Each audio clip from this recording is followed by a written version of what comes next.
일본에서도 긴급재난지원금을 온라인으로 신청받는다고 합니다. 하지만 이 시스템은 우편 신청보다 더 느리다고 합니다. 대체 일본에선 무슨 일이 벌어지고 있는지 알아보겠습니다.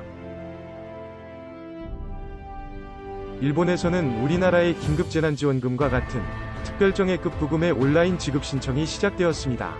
국민들이 받게 될 금액은 1인당 10만엔 정도로 하나로는 대략 115만원 정도 된다고 합니다. 사실 아날로그 문화를 선호하는 일본은 여태 온라인 문화와는 상당히 거리가 있었습니다. 일본은 주로 도장이나 팩스 같은 방식을 선호했고 전 세계적으로도 가장 팩스를 많이 사용하는 나라입니다.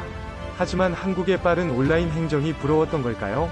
일본은 온라인으로 신청하는 방식으로 재난지원금 신청을 받는다고 대대적으로 홍보하였습니다.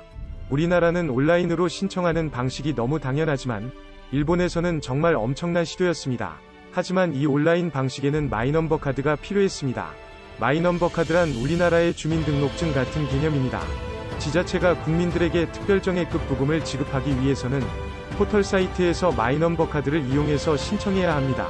하지만 마이넘버 카드와 포털 사이트에는 우리로서는 이해할 수 없는 심각한 문제점이 있었습니다.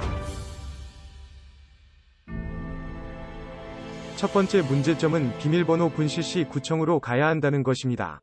마이넘버 카드는 비밀번호 분실 시 반드시 구청에서 재발급받아야 합니다. 현재 마이넘버 카드는 국민의 15% 정도만 쓰고 있는데 이미 발급을 받은 사람들 중 비밀번호를 잊어버린 경우가 많아서 이를 찾기 위해 구청에 사람들이 밀려드는 것입니다.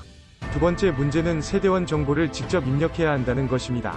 일본에서 주민등록상 세대 정보는 지자체만 가지고 있어서 세대원으로 등록되지 않은 정보를 입력했을 때 공무원이 일일이 해당 정보를 대조하는 작업을 거치게 되는데 이러한 한계로 하루 200건 정도만 처리가 가능하다고 합니다. 세 번째 문제는 중복 신청에 사고가 잦다는 점입니다. 포털 사이트에서는 신청서 수정을 고려하여 시스템에서 신청 버튼을 여러 번 누를 수 있게 했는데 이 때문에 중복 신청 사고도 잦다고 합니다.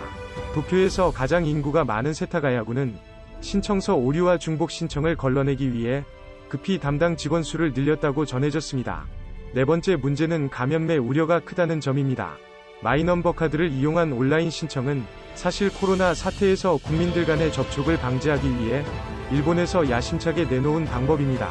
하지만 마이넘버 카드와 포털 사이트의 문제점으로 시민들이 직접 구청에 방문하여 신청하는 경우가 늘어나 감염의 우려가 굉장히 크다고 전해졌습니다.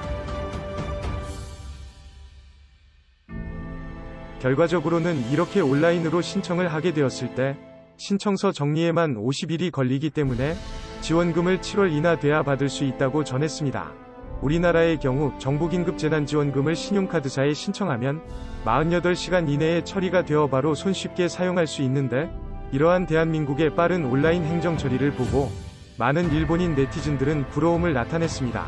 최근 도쿄에서는 코로나 감염자 통계를 잘못 발표한 사건도 있었는데 이 또한 코로나 분석 결과를 팩스로 전달받다 보니 통계에서 누락되어 발생한 사건이었다고 알려졌습니다.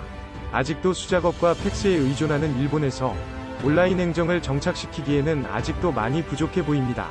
일본은 이번 일을 계기로 한국의 선진 온라인 행정 시스템을 보고 배워서 기존의 아날로그 행정에서 벗어나 국민들이 정말 편리하게 사용할 수 있는 행정 시스템으로 바꿔나가야 할 것으로 보입니다.